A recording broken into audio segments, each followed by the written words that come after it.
దేవునికి మహిమ కలుగును గాక. మరొకసారి మీ ముందుకి రావటానికి దేవుడు తన కృప నాకు అనుగ్రహించాడు. ఈ యొక్క గుడ్ ఫ్రైడే సందర్భంగా యేసయ్య సిలువలో పలికిన 7 మాటల్లో మొట్టమొదటి మాట గురించి కొంతసేపు మీతో పంచుకోవాలని మీ మధ్యకు వచ్చాను. లోకాసు వార్త 23 అధ్యాయం 34వ వచనము ఇలాగూ రాయబడి ఉంది. తండ్రి వీరేం చేయుచున్నారో వీరు ఎరుగురు కనుక వీరిని క్షమించమని మరి యేసయ్య సిలువలో పలికినటువంటి మొట్టమొదటి మాట. ఈ మాట మరి తండ్రితో ఆయన మనవి చేస్తున్నాడు. తండ్రికి ఇది ప్రార్థన చేస్తున్నాడు. మాట అనే కంటే ఈ మాటను మనము ప్రార్థనగా తీసుకోవాలి. మొట్టమొదట మరి దేవునికి మన పక్షాన ఆయన మొరపెడుతున్నాడు. ఎందుకంటే ఏ పరిస్థితుల్లో ఈయన ఈ మాట పలికాడంటే, మనము ఆయన్ని మరి సిలువలో గాయపరిచాము. మన పాపముల నిమిత్తము ఆయన సిలువలో బలి అయ్యాడు. మన పాపముల నిమిత్తము ఆయన సిలువ వేయబడ్డాడు. ఎందుకు మన కొరకు ఆయన ఈ భూమి మీదకి వచ్చాడంటే, నశించిపోతున్న మనల్ని మరి సమస్త దుర్నీతి నుండి మరి అలాగే పాపముల నుండి మనం విడిపించి సత్క్రియల ద్వారానో విశ్వాసము ద్వారానో మనల్ని తండ్రితో ఏకం చేయాలని, మన సమస్త మరి పాపముల నుంచి మనల్ని విడిపించి నీతిమంతులుగా ఆయన మనల్ని మరి చూడాలని, నీతిమంతులుగా చేయాలని ఈ లోకానికి ఆయన మనిషి కుమారుడిగా వచ్చాడు. ఆయన మరి బహుశ్రమ అనుభవిస్తున్నాడు. భయంకరమైన ఎండలో, ఒంటి నిండా గాయాలు, తలకు ముళ్ళ కిరీటము, పక్కలో బళ్ళెపు పోటు, చేతుల్లో మేకులు, కాళ్ళల్లో మేకులు, అలాంటి పరిస్థితుల్లో మరి సిలువలో వేలాడుతూ ఆయన తండ్రికి మన పక్షాన ప్రార్థన చేస్తున్నాడు. ఒక మాట అంటాడు, తండ్రి వీరేమి చేయుచున్నారో వీరు ఎరుగురు కనుక వీరిని క్షమించమంటున్నాడు. ఈ మాటలో మనం ముఖ్యంగా తీసుకోవాల్సింది ఏంటంటే క్షమాపణ. అయితే ఈ క్షమాపణ చాలా కష్టమైనటువంటి మాట. ఎందుకంటే మనం తీసుకునేంత ఈజీ కాదు, కానీ చెయ్యాలి. ఎందుకంటే యేసయ్య అలాంటి పరిస్థితుల్లో కూడా ఆయన మనల్ని క్షమించాడు. అక్కడ ఉన్న వారిని అందరినీ ఆయన మరి క్షమిస్తున్నాడు. మనము కూడా ఒక్కొక్కసారి క్షమించలేనటువంటి పరిస్థితులు ఎదురైనప్పటికీ నిన్ను బాధ పెట్టిన వారిని, నిన్ను మాట ద్వారానో ఒకవేళ క్రియ ద్వారానో మిమ్మల్ని ఇబ్బంది పెట్టినప్పుడు మరి నువ్వు క్షమించాలి అనే ఒక మాదిరిని యేసయ్య మన కొరకు సిలువలో ఈ మాటను పలుకుతున్నాడు. మాటను మనకు మాదిరికరంగా చూపిస్తున్నాడు. ఇక్కడ యేసయ్య మాట పలకటమే కాదు, క్రియ కూడా చేసి చూపించాడు. రెండో మాట, మరి నేడు నీవు నాతో పరదేశంలో ఉండు అని నిశ్చయముగా నేను చెప్పుచున్నాను అంటున్నాడు. అంటే అక్కడ క్షమించానన్న మాట చెప్పి వదిలేకుండా ఈ యొక్క దొంగకి కలిగినటువంటి మారు మనసును బట్టి మరి అతన్ని క్షమించి నేడు నీవు నాతో కూడా పరదేశంలో ఉండువని మరి తనను కూడా యేసయ్య జ్ఞాపకం చేసుకున్నట్టుగా మనం ఇక్కడ చూస్తున్నాం అనమాట. యేసయ్య మరి ఇక్కడ పొరుగువారిని ప్రేమించినట్టుగా మనము చూస్తున్నాము. ఒకరిని ప్రేమించాలి అని అంటే క్రీస్తుకు కలిగిన మనస్సును మనం కలిగి ఉండాలి. అపోస్తలుడైన పౌలు ఫిలిప్పీ సంఘానికి మరి 2వ అధ్యాయంలో ఒక మాట రాస్తున్నాడు, క్రీస్తుకు కలిగిన మనస్సును మీరును కలిగి ఉండండి. ఒకరిని మనం ప్రేమించాలన్నా క్షమించాలన్నా యేసయ్య మనస్సును మనము కలిగి ఉండాలి. మనం యేసయ్యతో సహవాసం చేస్తుంటే ఈ యొక్క మనసును దేవుడు మనకి ఇస్తాడు. ఆయన యందు మనం మరి కట్టబడి ఆయన ఆజ్ఞకు లోబడి ఆయన యందు భయభక్తులు కలిగిన వారు తప్పకుండా మరి క్షమిస్తారు, క్షమించాలి కూడా. అంతేకాదు మరి యేసయ్య మనుషులు పోలికగా పుట్టి దాసుని రూపము ధరించి తనకు తాను రిక్తునిగా చేసుకుని మన కొరకు పరిచర్య చేయటానికి ఒక సామాన్యుడిగా భూమి మీదకే వచ్చాడు.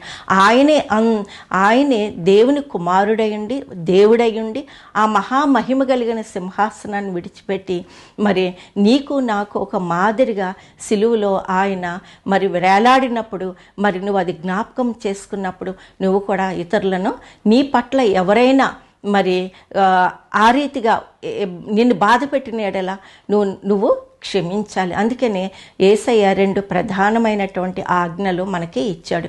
నిన్ను వలె నీ పొరుగువారిని ప్రేమించమని మొదటి ఆజ్ఞ. రెండో ఆజ్ఞ, నీ దేవుడైన యెహోవాను పూర్ణ మనస్సుతోనూ పూర్ణ ఆత్మతోనూ పూర్ణ శక్తితోనూ ఆయన్ని ఆరాధించాలని మరి 2వ ఆజ్ఞ దేవుడు మనకి ఇచ్చాడు.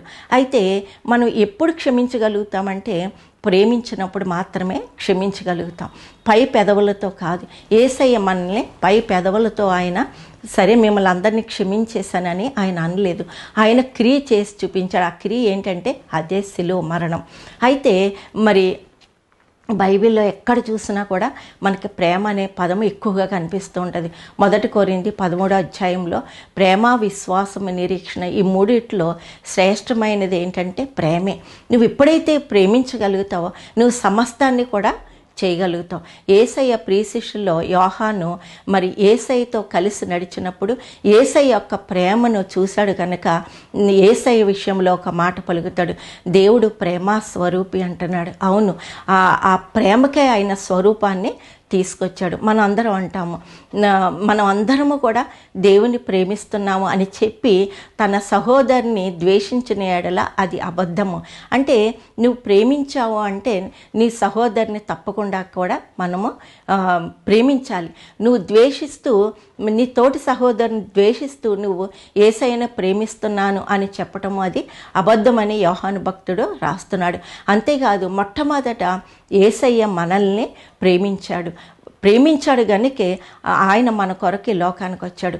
మనము ప్రేమించలేదండి, ఆయనే మనల్ని ప్రేమించి మనకు ఉచితంగా ఆయన రక్షణ ఇచ్చాడు. ఈ రోజున భూమి మీద మనం ఇలా ఉన్నాము అని అంటే మరి ఆయన మనల్ని రక్షించాడు. సరే, దావీదు మొట్టమొదట రాజు అయిన తర్వాత తనకు ఉపకారం చేసిన యోనాతానును బట్టి తన వంశంలో అంటే సౌలు కుటుంబీకులలో ఎవరైనా ఉన్నారేమో అని తన దాసుల్లో కొందరిని పిలిచి సౌలు కుటుంబానికి చెందిన వారు ఎవరైనా ఉన్నారని అడిగినప్పుడు ఆ దాసులు ఏం సెలవిస్తారంటే సీబా అనే ఒక అతను ఉన్నాడు అని అన్నప్పుడు సరే అతను పిలవండి అన్నప్పుడు సీబాని తీసుకొస్తారు.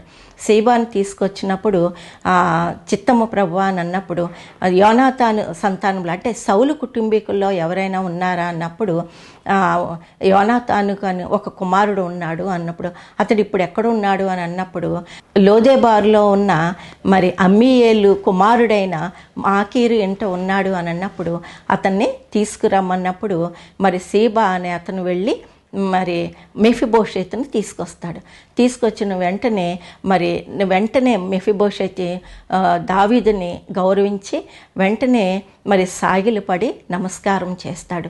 నిజంగా చాలామంది ఈ విషయంలో మెఫీబోషెతును మెచ్చుకోవాలి. ఎందుకంటే అతను కూడా రాజు వంశానికి చెందినవాడే, సౌలుకు మనవడవుతాడు. తన తాతగారు రాజు, కానీ దావీదు ముందు తగ్గించుకున్నాడు. కొంతమంది పాత జీవితాన్ని బట్టి మేము అది కలిగి ఉన్నాము ఇది కలిగి ఉన్నాము అని గొప్ప కొద్దీ తగ్గించుకోరు. అయితే ఇక్కడ మెఫీబోషెతు తగ్గించుకున్నాడు. దావీదు కూడా మెఫీబోషెతుని చూడగానే అక్కడ ఒక చక్కటి మాట వాడతాడు, మెఫీబోషెతు అని ఎంతో ప్రేమగా పిలుస్తాడనమాట.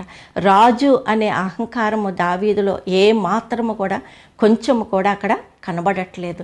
సామాన్యంగా అధికారానికి ఎప్పుడైతే వస్తారో ఒక రాజు కానీ ఒక నాయకుడు కానీ లేకుండా ఎవరైనా కూడా ఒక స్థాయిలో నుంచి ఇంకొక స్థాయిలోకి అడుగు పెట్టినప్పుడు ఒక సన్నని మనకు తెలియనటువంటి గర్వం మనలోకి వచ్చేస్తుంది. ఆ రాజ్యానికి ఇజ్రాయిల్ అంతటికీ కూడా ఇప్పుడు దావీదు రాజు అయినప్పుడు తను ఎవరిని ఏం చెయ్యాలన్నా కూడా చేయొచ్చు. కానీ తన హృదయం ఎంత మంచిదంటే మరి సౌలు కుటుంబంలో ఎవరైనా మిగిలి ఉంటే వాళ్ళకి మేలు చేయాలనేటువంటి ఒక మంచి తలంపు దావీదుకు కలిగింది. ఎందుకు కలిగిందంటే యోనాతాను చేసిన ఉపకారమును బట్టి యోనాతాను అంటాడు, నా తండ్రి ఒకవేళ ఏ పరిస్థితులైనా మరి నిన్ను బాధ పెట్టుంటే రేపు మేము చనిపోతే నువ్వు నా సంతానానికి నువ్వు సహాయం చేయాలి అని అన్నప్పుడు దావీదు ప్రమాణం చేస్తాడు, నేను తప్పకుండా సహాయం చేస్తాను అంటాడు. కానీ ఆ ప్రమాణాన్ని దావీదు మర్చిపోలేదు, గుర్తుపెట్టుకొని ఈ రోజున మెఫీబోషెతును తన యొద్దకు పిలిపించుకుంటాడు. అక్కడ కూడా మెఫీబోషెతు తనని జ్ఞాపకం చేసుకున్న విధానాన్ని బట్టి ఆ పిలుపుని బట్టి మెఫీబోషెతు అంటాడు కుక్కతో సమానమైన వాడిని అంటాడు. అంటే నిజంగా కుక్కతో సమానంగా తగ్గించుకున్నాడంటే అంతకన్నా ఇంకేమీ లేదు తగ్గించుకోవడానికి, అంతగా కూడా అంటే తగ్గింపు మనల్ని ఒక స్థాయికి తీసుకెళ్తుంది. ఇక్కడ ఇద్దరు కూడా తగ్గించుకున్నారు. దావీదు తగ్గించుకున్నాడు, మెఫీబోషెత్ కూడా తగ్గించుకున్నాడు.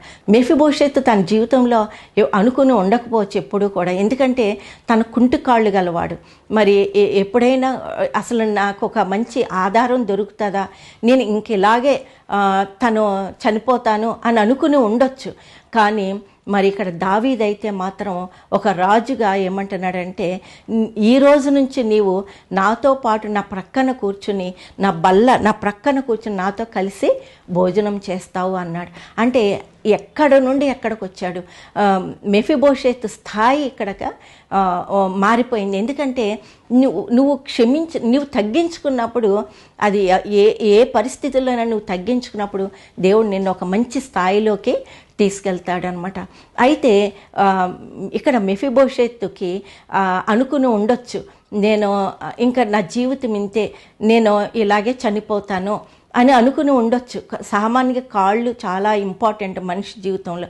అవి రెండు లేనప్పుడు మరి తను ఇలా రాజు ముందు నుంచుంటానని, లేకపోతే రాజు పక్కన కూర్చుంటానని ఎప్పుడు అనుకుని ఉండకపోవచ్చు. మన యేసయ్య ఆయన రాజు. ఎందుకంటే నువ్వు ఏ స్థితిలో ఉన్నా, నువ్వు పాపంలో ఉన్నా, నువ్వు లేకపోతే దీనురాలుగా ఉన్నా, దరిద్రంలో ఉన్నా, వ్యాధిలో ఉన్నా, ఏ పరిస్థితిలో ఉన్నా కూడా ఆయన ఆఖరికి నీవు తప్పు చేస్తూ వ్యభిచారంలో ఉన్నా కూడా దేవుడు నిన్ను క్షమిస్తాకి ఆయన నిన్ను పక్కన కూర్చోపెట్టుకోవడానికి సిద్ధంగా ఉన్నాడు. మరి మెఫీబోషెత్కు భూ సంబంధమైన ఆశీర్వాదమే కాకుండా ఇక్కడ ఏమైందంటే, నా బల్ల పక్కన కూర్చుని, అంటే యేసయ్య పక్కన కూర్చునే భాగ్యాన్ని కూడా దేవుడు మనకి పరలోకంలో ఇస్తానికి ఆయన సిద్ధంగా ఉన్నాడనమాట. అయితే దావీదు ఆ యొక్క మరి సీబాని పిలిపించి ఏమంటాడంటే, మరి సౌలుకు చెందినటువంటి ఆస్తి అంతటినీ కూడా తీసుకుని నేను నీకు అప్పగిస్తున్నాను, ఆ యొక్క పంట అంతా పండించి అది మరి తిరిగి నీవు మెఫీబోషెత్కి ఇమ్మన్నప్పుడు చూడండి, ఒక్కసారిగా మెఫీబోషెత్ యొక్క పరిస్థితి మారిపోయింది. ఇక్కడ రాజు పక్కన ప్రతిరోజు కూర్చుని కడుపు నిండా భోజనం చేసే ధన్యత అతనికి దొరికింది. ఇంకొక పరిస్థితి ఏంటంటే, తన తాతగారి నుంచి వచ్చినటువంటి ఆస్తి అంతా కూడా, తను కాళ్ళు లేవు కాబట్టి ఏ విధంగానూ శ్రమ పడక్కర్లేకుండా సీబాకి 15 మంది వారసులు ఉన్నారు, వాళ్ళందరూ పండించి దాని మీద వచ్చేటువంటి ఆదాయాన్ని తీసుకొచ్చి మెఫీబోషెత్కు మరి వచ్చేటట్టు దావీదు చేశాడు. ఎంత ఉపకారం చేశాడంటే నిజంగా మన దేవుడు మనల్ని ఆ స్థాయిలోకి కూడా కూర్చుండబెడతాడు. అయితే మరి ఇక్కడ మనం చూసినట్లయితే ఎంత మంచి హృదయం ఇచ్చాడంటే, దావీదు హృదయము దేవునికి అందుకే నచ్చింది. ఎందుకంటే దావీదులో క్షమించే గుణం ఉంది కనుక దావీదుని దేవుడు ఎన్నుకున్నాడు. దావీదులో నుంచి రావటానికి యేసయ్య దావీదు గోత్రాన్ని ఎన్నుకున్నాడు. మరి నీవు తగ్గించుకుంటే నిన్ను ఒక ప్రత్యేకమైనటువంటి మరి స్థానంలో నిన్ను నిలవబెడతాడు. నీలోంచి ఏదైనా ఒక క్రొత్తది ఆయన తీసుకురావడానికి ఆయన మరి సిద్ధపడతాడు. కనుక మనం ఎలా ఉండాలంటే దావీదు హృదయం కలిగి ఉండాలి, మనం క్షమించగలగాలి. అంతేకాదు ఇక్కడ మెఫీబోషెతుని మరి క్షమించి మరి తన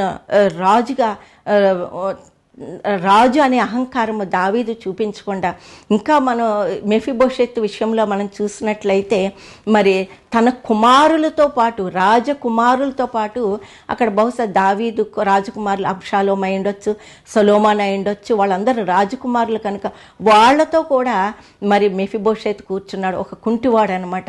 నిజంగా రాజులు తినే ఆహారం తినడానికి, లేక రాజులు తినే భోజనము తినడానికి దేవుడు ఎన్నుకున్నాడు. కనుక నిన్ను అంత గనులైన వారి మధ్యలో నిన్ను నిలబెడతాడు. దేవుడు నిన్ను ఒక మంచి స్థాయిలోకి నిన్ను నిలబెడతాడు. నీ అహంకారమును, నీ గర్వాన్ని నువ్వు తగ్గించుకుని మరి నువ్వు క్షమించినట్లయితే మరి దేవుడు నిన్ను మరి ఆయన ఎన్నుకుంటాడు. అంతేకాదు ఇది ఆజ్ఞ, మనం క్షమించాలి, నీ పొరుగు వారిని క్షమించాలి. ఇది ఆజ్ఞ కూడా మనము తీసుకోవాలి. సరే, ఇప్పుడు మోషే గురించి మనం తెలుసుకుందాము.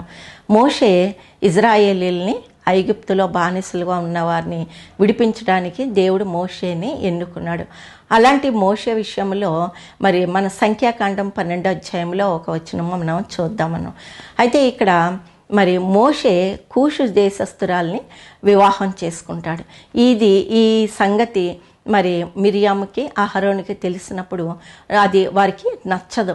ఎందుకంటే దేవుడు నీతోనే మాట్లాడా, నిన్నే పలికించాడా అని వాళ్ళు వ్యతిరేకంగా మోషేతో పలికినప్పుడు మరి దేవుడు ఆకాశము నుండి వీళ్ళ యొక్క మాటలు విని అక్కడికి వారు ముగ్గురు ఉన్నప్పుడు ఆయన అక్కడికి వచ్చి మీ ముగ్గురు బయలుదేరి మరి ప్రత్యక్షపు గుడారము దగ్గరికి రమ్మన్నప్పుడు వాళ్ళ ముగ్గురు అక్కడికి వచ్చినప్పుడు మరి మోషే విషయంలో మీరు ఎందుకు ఇలా మాట్లాడారు, నా ఇల్లంతటిలో నమ్మకమైన వాడు, భూమి మీద ఇంతటి సాత్వికుడు అయిన మోషేను విషయంలో మీరు ఇలా మాట్లాడము దేవునికి మధ్యలో జరిగినటువంటి సంభాషణ దేవుడు విన్నాడు. మనం అనుకుంటాము దేవుడు మనల్ని చూడలేదేమో అనుకుంటాము. కనుక మనం ఎవరి విషయంలో కూడా నెగిటివ్ మాట్లాడకూడదు.